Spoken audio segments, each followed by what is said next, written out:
Good morning biology के दीवानों, कहना सिर्फ मेरी मानो, तुम सब में वो आगे अपने अंदर की तपिश को पहचानो। हेरिडिटी एंड इवोल्यूशन में कुछ पार्ट्स ब्लड के बारे में भी है कि ब्लड ग्रुप का कैसे एक्सचेंज होता है माता पिता से बच्चों में ऑफस्प्रिंग में।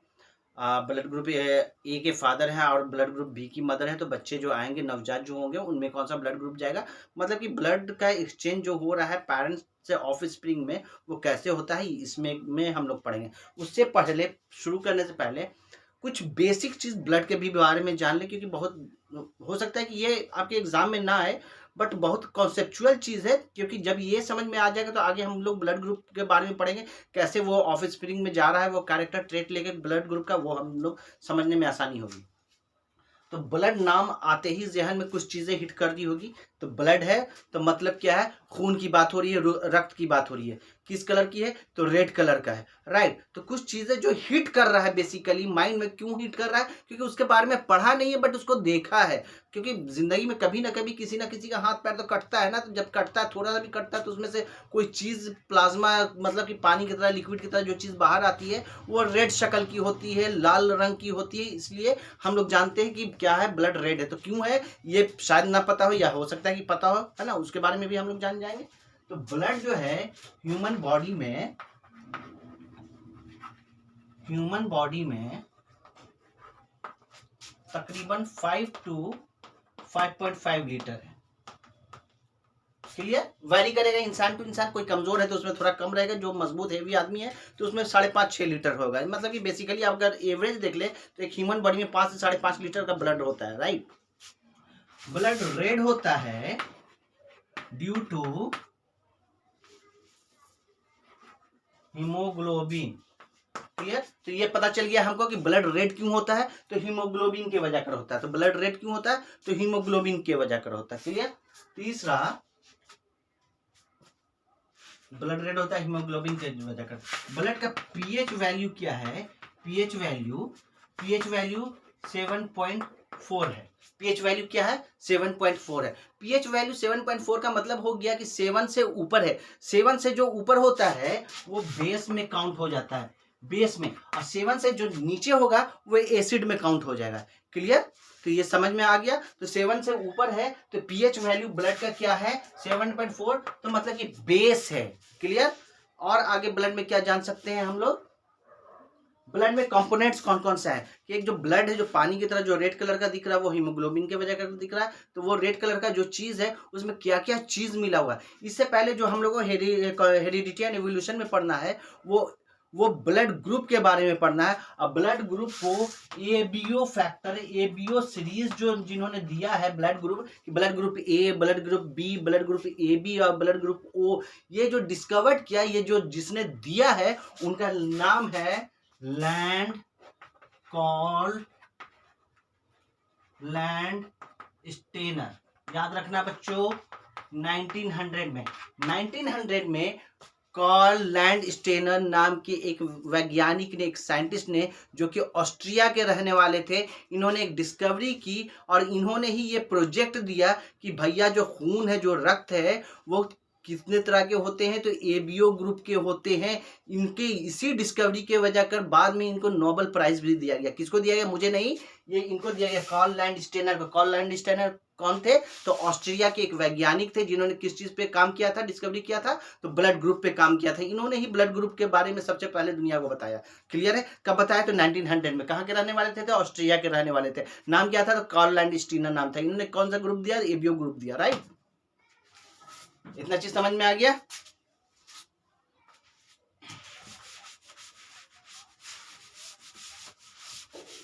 तो ब्लड के बारे में हमने जाना कि 5 to 5.5 लीटर होता है, ठीक है। और क्या जाना कि इसका पीएच वैल्यू जो होता है वो 7.4 होता है। और क्या जाना कि ये रेड होता है। क्यों होता है, तो हीमोग्लोबिन के वजह कर होता है। और ब्लड बनता कहाँ है, ब्लड का फॉर्मेशन जो होता है ह्यूमन बीइंग में वो बोन मैरो में होता है। Bone marrow. अब बोन मैरो क्या है ससुरा, तो बोन मैरो, अगर जो नॉनवेज खाते हैं, अगर कभी मटन और चिकन खाया होगा, जब बोन को तोड़ा जाता है तो अंदर में छोटे छोटे छोटे छोटे छोटे छोटे छिद्र की तरह हड्डी के अंदर पाया जाता है, जिसको बोन मैरो बोलते हैं। वो हड्डी के अंदर बोन मैरो है, उसी बोन मैरो से ये ब्लड बनता है। ये जो 5 लीटर और 5.5 लीटर एक ह्यूमन बॉडी में है, वो किससे बन रहा है? तो बोन मैरो से बन रहा है। क्लियर? अब सवाल ये उठता है कि अगर बच्चा है, कोई छोटा बच्चा है, तो उसमें ब्लड कहाँ बना था भैया? जो छोटा बच्चा अगर दुनिया पे है तो उसमें भी ब्लड बोन मैरो में बनेगा, और जो नवजात है, जो फीटस है, माँ के पेट में है, वहां पे ब्लड उनके लीवर में बनेगा। फीटस के केस में ब्लड का फॉर्मेशन लीवर में होता है। ध्यान में रखिएगा ससुरा, वहां तो हड्डियां नहीं है। हड्डियां क्या है? हड्डियां एकदम बहुत सॉफ्ट है, तो वहां तो बोन मैरो का भी तो जो क्वांटिटी होगा वो कम होगा ना। तो इसीलिए बच्चों के केस में बोन मैरो से बनता है। नवजात के केस में जो फीटस है, जो इम्ब्रियो है, जो माँ के पेट में है, वहां पे ब्लड कहाँ पे बनता है? तो लीवर में बनता है। ठीक है, अब आगे ब्लड ह्यूमन बॉडी में स्टोर कहाँ पे होता है? बताओ। ब्लड ये जो स्टोर होता है स्प्लीन में होता है। ये सब ध्यान में रखना बाबू, छोटी छोटी चीजें ही याद रखना कि ब्लड स्टोर कहाँ होता है? तो स्प्लीन में होता है। अगर मान लो कि ब्लड ग्रुप के हिसाब से अगर कहते हैं ना कि खून का रिश्ता है, खून का रिश्ता है मतलब भाई ये मेरा कौन है? खून के रिश्ते में ये मेरा भाई है, खून के रिश्ते में ये मेरी बहन है, खून के रिश्ते में ये मेरे माँ है, खून के रिश्ते में ये बाप है। ससुरा अगर खून के ब्लड ग्रुप के बेसिस पे शादी अगर होने रहता तो ससुरा शादी हुआ और क्या निकल गया? धर्म पत्नी का ब्लड ग्रुप निकल गया बी, मेरा भी पी है। उत्तरी तो बहन हो गई, निकलो निकलो यहाँ से, जाओ जल्दी जल्दी जल्दी जाओ। उत्तरी मैं ओ हूँ, तेरा भी ओ हो गया, हम लोग तो भाई बहन हो गए। पर बेसिस ऑफ ब्लड ग्रुप नहीं है खून का रिश्ता। खून का रिश्ता मतलब कि जो हमारे पेरेंट हैं, माता पिता हैं, उनसे जो मिला, जो जाइगोट बना, और जो कैरेक्टर ट्रांसफर होकर आए हैं। और हम लोग अगर 2-3 भाई बहन है, हम 2-3 भाई बहन में जो डीएनए आया है, जीन लेकर आया है हमारे अंदर क्रोमोसोम के माध्यम से, तो वो जो इंसान बनेगा वहां पे बोलते हैं खून का रिश्ता। राइट? ब्लड ग्रुप के बेसिस पे नहीं। अगर ब्लड ग्रुप के बेसिस पे होगा तो ससुरा मार हो जाएगा। यहाँ बैठे दुल्हन का घूंघट उठाने के लिए पता चला मेरा बीबी पॉजिटिव है, उसका बीबी पॉजिटिव है, अब घूंघट नीचे गिर जाएगा, है ना? तो ऐसा नहीं है, ब्लड ग्रुप के बेसिस पे नहीं है। ब्लड ग्रुप के बेसिस पे रहे तो है, तो जो इतना समाज में होता है ना कि क्या हो गया? कॉमनल राइट्स हो गया, हिंदू मुस्लिम, मुस्लिम हिंदू के दुश्मन हो गए। बट जब हॉस्पिटल में जाते हैं तो देखते हैं कि ससुरा दोनों एक दूसरे के कंधा पे हाथ रखे हुआ, भैया हमको बी पॉजिटिव का जरूरत है तो दे दे भैया, वो भी दे देता है ना? वहाँ पे सब कुछ खत्म हो जाता है। बहरहाल हम लोग वहां नहीं जाएंगे। ब्लड ग्रुप में हम लोग जानेंगे कि ब्लड ग्रुप के बारे में, एबीओ के बारे में कार्ल लैंडस्टीनर ने 1900 ईस्वी में 1900 में दिया था। ये 1900 में क्या दिया था कि ब्लड ग्रुप होता है एबीओ, जिनको बाद में उनको नोबेल प्राइज दिया गया इसकी डिस्कवरी की वजह कर। अब ब्लड के बारे में हम लोग जान गए बेसिकली मोटा मोटा कि 5 से 5.5 लीटर है एक ह्यूमन बींग में, एक पुरुष हो या महिला हो, उनके बॉडी में पाया जाता है। और इनका जो पीएच वैल्यू है ब्लड का वो 7.4 होता है। 7.4 का मतलब होता है कि वो बेस है, 7 से ऊपर मतलब बेस है। और हमने देखा कि जो है ब्लड बन कहाँ रहा है? तो बोन मैरो में बन रहा है। फीटस के केस में ब्लड कहाँ बन रहा है? तो लीवर में बन रहा है। ब्लड स्टोर कहाँ होता है? तो स्प्लीन में हो रहा है। अब ब्लड में हम जब देखते हैं, ब्लड का हम अध्ययन करते हैं या देखते भी हैं, तो देखते हैं कि ब्लड क्या है? एकदम पतला पानी की तरह होता है, थोड़ा सा कुछ गाढ़ा भी होता है। राइट? तो ब्लड को जब हमने ऑब्जर्व किया तो ब्लड को देखा कि वाटर भी है और कुछ सेमी सॉलिड भी है उसमें। वाटर का मतलब जो पानी है वो प्लाज्मा है। सेमी सॉलिड जो है, जो गाढ़ा जिसको बनाता है, ब्लड को हल्का थिक बनाता है, वो आरबीसी है प्लस डब्ल्यूबीसी है प्लस प्लेटलेट्स है। तो हम कह सकते हैं कि एक ब्लड के अंदर में ये 4 कंपोनेंट है, प्लाज्मा, आरबीसी, डब्ल्यूबीसी, प्लेटलेट्स। तो हम कह सकते हैं कि ब्लड 4 चीजों से मिलकर बना हुआ है, RBC, WBC, platelets and plasma. Clear? But जो इसका मेन अहम रोल है इस ब्लड में वो प्लाज्मा का है। Plasma cover 60% and semi solid जो आरबीसी, डब्ल्यूबीसी, प्लेटलेट्स हो गया, ये तीनों मिलकर कवर करते हैं 40%। तो पता चला हमको कि ब्लड में 4 कंपोनेंट है। प्लाज्मा जो कि पानी की तरह है, जो थोड़ा गाढ़ा है, जो ब्लड को थिक बनाता है, वो है RBC, WBC and platelets. Plasma blood का 60% पोर्शन है, कवर करता है, और आरबीसी, डब्ल्यूबीसी, प्लेटलेट तीनों आपस में मिलकर 40% कवर करता है। तो इससे डेटा से ये पता चला कि जो मेन है वो प्लाज्मा है, वो ज्यादा कवर करता है। मेन तो सब है पर प्लाज्मा ज्यादा कवर करता है। तो हमने ये देखा कि ह्यूमन बॉडी के अंदर में जो चीज घूम रही है, ब्लड घूम रही है, वो प्लाज्मा है। उस प्लाज्मा में सोचरा ये आरबीसी, डब्ल्यूबीसी, प्लेटलेट तैरते रहता है, अपना काम करते रहता है। मतलब कि एक माध्यम दे दिया, मीडियम दिया प्लाज्मा ने। प्लाज्मा टहल रहा है, प्लाज्मा चल रहा है, प्लाज्मा पूरे बॉडी में है, और उस प्लाज्मा में आरबीसी, डब्ल्यू, जैसे समुद्र वमुद्र देखते हैं ना, जहाज वहाज जो शिप है उसके समुद्र के ऊपर में तल पे चल रहा है, राइट। तो ससुरा प्लाज्मा ना रहेगा तो ना पानी नहीं रहेगा तो जहाज चलेगा ही नहीं। तो सिमिलरली प्लाज्मा जो है, प्लाज्मा एक लिक्विड तरल है जो कि बेस दे रहा है कि उसमें आरबीसी, डब्ल्यूबीसी, प्लेटलेट फ्लोट कर रहा है और अपना काम कर रहा है। क्लियर है?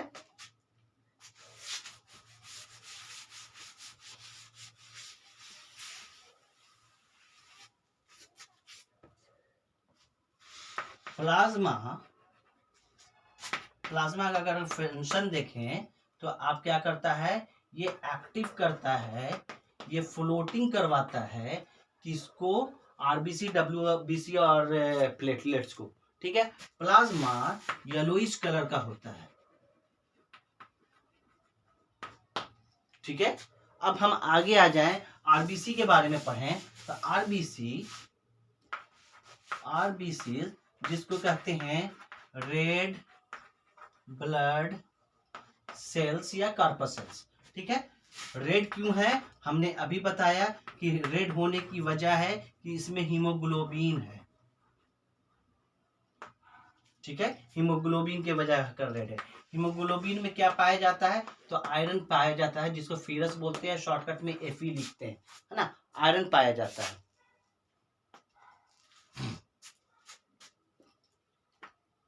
ये ह्यूमन बॉडी में कितने हैं रेड ब्लड सेल, तो ये तकरीबन 5 मिलियन है काउंट में।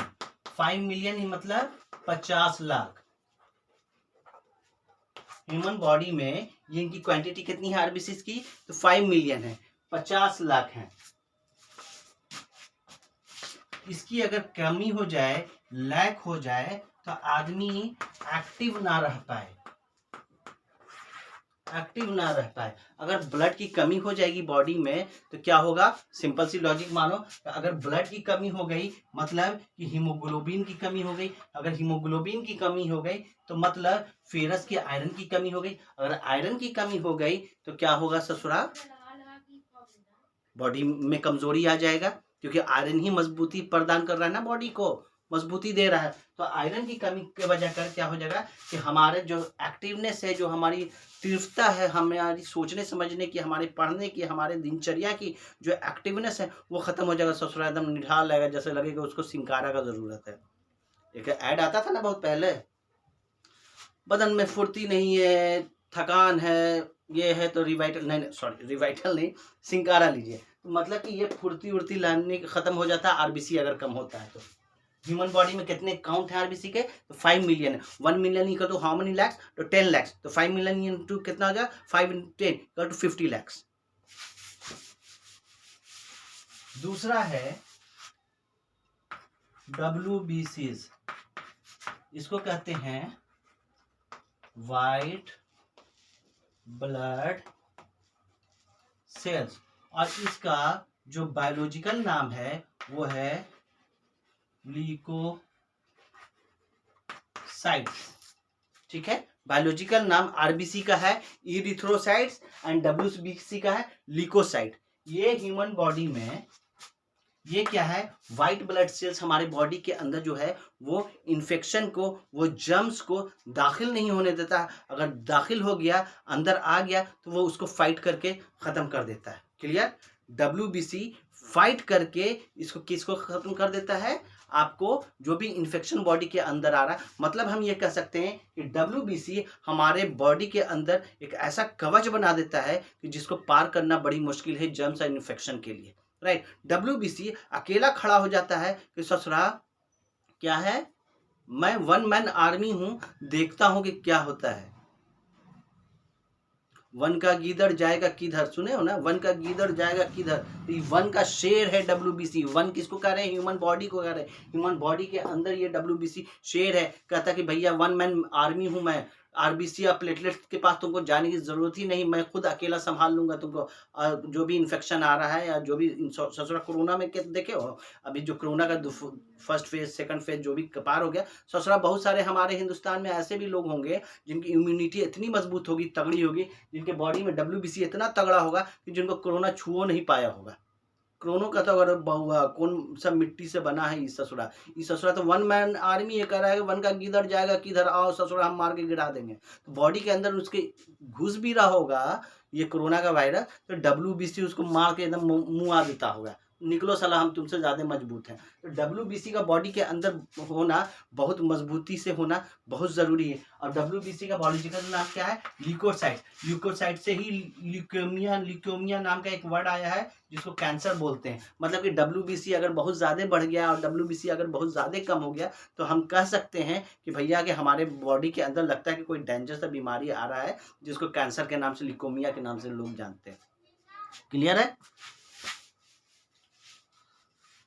ये white blood cells human body में जो क्वांटिटी है इसकी वो 10K की है। 10K मतलब 10,000 है। ये 10,000 को बनाए रखना है। ये बनेगा कैसे, अच्छा खान पान से बनेगा। ये बनेगा कैसे, अच्छी दिनचर्या से बनेगा। ये बनेगा कैसे, अच्छा एक्सरसाइज करने से बनेगा। ये बनेगा कैसे, संतुलित डेली लाइफ को बैलेंस करने से बनेगा। ये बनेगा कैसे, सुबह सवेरे उठने से बनेगा। ये बनेगा कैसे, रात में सही वक्त पे सोने से बनेगा। मतलब कि हमारे बैलेंस को, बॉडी को बुराई से बचाकर अच्छाई की तरफ से ले जाएंगे तो ये मेरा WBC अच्छे से बना रहेगा। राइट। तो ये WBC अच्छे से बना रहेगा, जिसकी क्वांटिटी जो मकदार है वो 10K है, 10,000 है। तो ससुरा कोई इन्फेक्शन आ जाए, कोई कोरोना चरोना जो भी आ जाए, ससुरा मार के मुंह आ देंगे। चाइना पूरा घुसेड़ो देगा वायरस को, तो हम हिंदुस्तानी का इंशाल्लाह WBC इम्यूनिटी इतना मजबूत है कि मार देबो गोली कोई ना बोली, उसी टाइप का कुछ होबे नहीं करेगा ना। वन का किधर जाएगा किधर, वन मैन आर्मी WBC है। क्लियर, ये भी खत्म हो गया। अब आता है प्लेटलेट्स।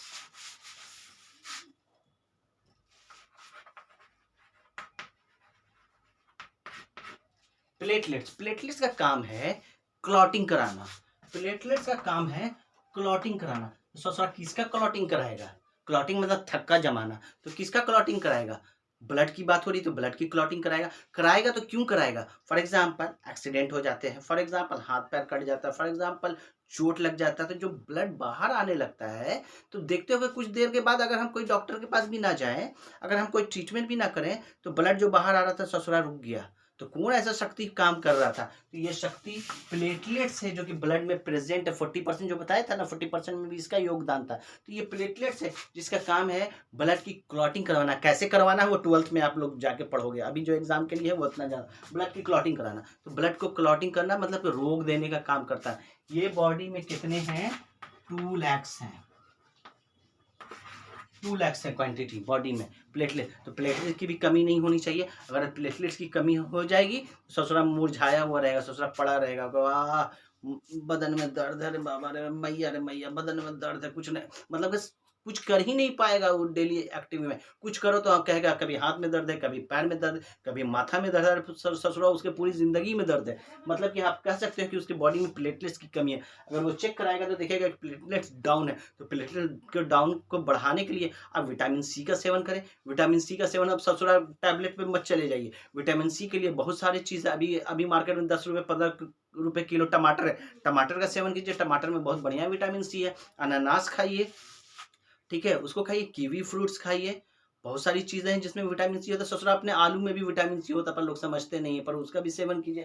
तो हमको चाहिए चाइनीज़, हमको चाहिए क्या बोलते हैं पिज़्ज़ा, हमको चाहिए बर्गर। तो ससुरा पिज़्ज़ा बर्गर क्या करेगा, कुछ कर पाएगा, जो आलू कर पाएगा मुआ देगा। आलूआ में इतना पावर है। तो ध्यान देने का चीज़ है कि ना प्लेटलेट्स की कम हो बॉडी में, ध्यान देने की चीज़ है, ना WBC कम हो बॉडी में, ध्यान देने की चीज़ है, ना RBC कम हो बॉडी में, ध्यान देने की चीज़ है, ना प्लाज्मा कम हो बॉडी में। अगर इन चीज़ों का चारों का समावेश रहेगा तो मुकम्मल एक बढ़िया ब्लड रहेगा हमारे बॉडी में। जब बढ़िया ब्लड रहेगा तो हम लोग इन्फेक्शन फ्री रहेंगे, और जब इन्फेक्शन फ्री रहेंगे तो अच्छे से पढ़ेंगे, जब अच्छे से पढ़ेंगे तो कुछ अच्छा कर पाएंगे ज़िंदगी में, जब अच्छा कुछ कर पाएँगे तो अच्छा घर घर मोहल्ला बनेगा, जब अच्छा घर मोहल्ला बनेगा तो एक समाज अच्छा बनेगा, जब समाज अच्छा बनेगा तो एक मेरा हिंदुस्तान फलेगा-फूलेगा। इसलिए भैया देश को अगर तरक्की पे लाना है तो अपने सेहत पे ध्यान रखिए आप, ठीक है? उम्मीद है कि ये ब्लड समझ में आया होगा, समझ में आया है तो लाइक कीजिए, शेयर कीजिए, सब्सक्राइब कीजिए। Thank you so much.